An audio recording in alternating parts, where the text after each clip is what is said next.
Percussion is more than music, is how I see it. So music is a very important part of the story, but I think percussion is an older practice and it's a broader practice than music. Percussion, for me, it's a very rich and vibrant sort of medium to be working within, partly because it isn't a singular instrument, but it's more a way of thinking about sound making that is very expansive in scope and therefore allows for many things to sort of cross its sort of quite porous boundaries. Percussion, it stands alone in music for me. It's the only instrument, it's the only musical practice that has an indeterminate ontology. So for me, percussion can be anything, any material, any physical object in the universe, not confining that to Earth, can be rendered a percussion instrument. Rendered being the important word as well. That there's the potential is there, but at the same time it's that kind of interactive process between a maker, a listener, the materials, the kinds of goals, whether they be musical or performative or otherwise, that allow musical instruments to emerge. One of the things that I find really interesting about percussion is the way found objects sort of naturally find their way into percussion-based music, and those objects often speak to the place that the music has been made. When I think about percussion instruments, one of the things that's really fascinating about them is that almost anyone can pick up a percussion instrument and make a sound immediately, and then you can spend a lifetime mastering that instrument. So there's a really quick kind of buy-in to being able to play, but how deep you can go with it, how far you can go with it is kind of just this endless rabbit hole.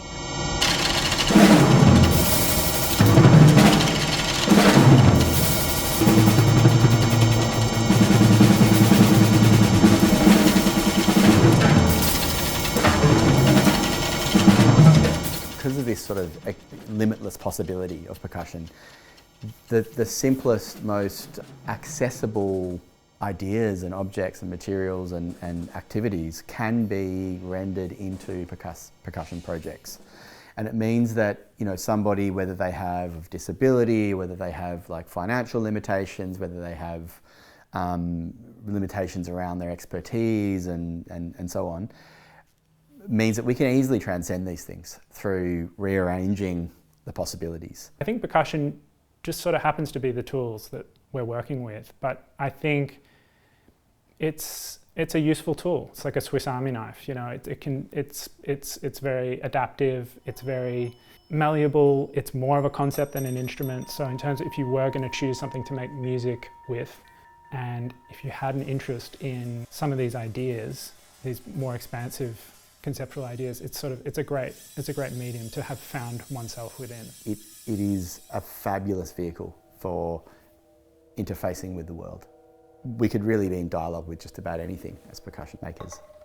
I think the questions that Speak are asking artistically are really about ideas informed by new materialism and kind of ideas around beyond a humanist perspective on what it means to be a musician, and a perspective that is sort of much more curious about the non-human and what it means to listen to the world around us, and what it means to make music in response to that listening. I think one of the most consistent lines of inquiry for Speak has been a kind of material inquiry, a conceptual one, and this constant looking beyond music.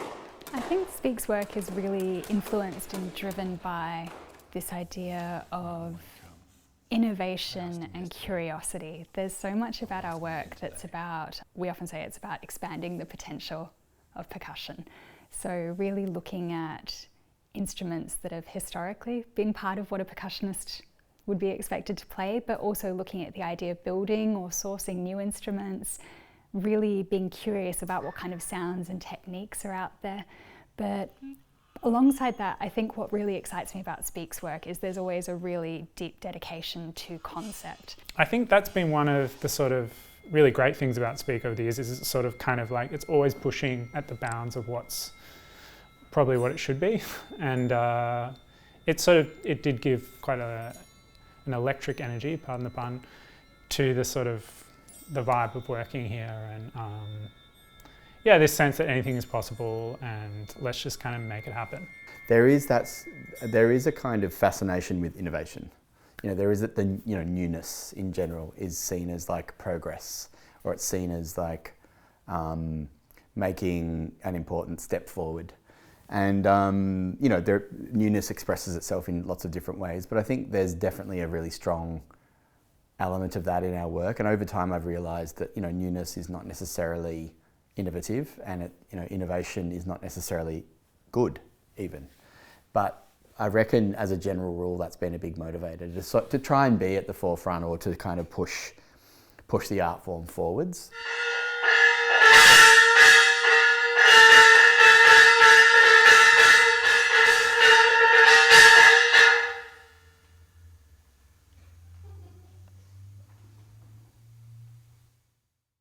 I think what happened is that I became more excited by contemporary dance and theatre than I did by music. And maybe that's because I'd just lived in that music world for such a long time and I'd kind of seen it before.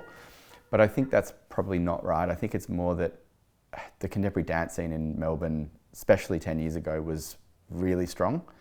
And there was a lot of really interesting work going on. And as a general rule, contemporary dance was presented in a much more kind of holistic way than a lot of music was being presented. So serious lighting designs, costume, sound designs, an attention to the space, whether that be as simple as parquet on the floor, but in other instances, I remember being really influenced by the work of Philip Adams, and he had some incredible works that involved elaborate set designs or very conceptually driven work that I just wasn't seeing happen in music. So I like the fact that I was also a bit of a product, well, at least my musical taste and my artistic practice was shaped by going to see Chunky Move or Philip Adams or Lucy Guerin or some of the independent artists of the day. I felt like Speak Percussion's work became a little bit more in dialogue with them, or certainly Back to Back Theatre, for example, was an organisation that I looked to both artistically but also as a model for how Speak Percussion could make work and survive.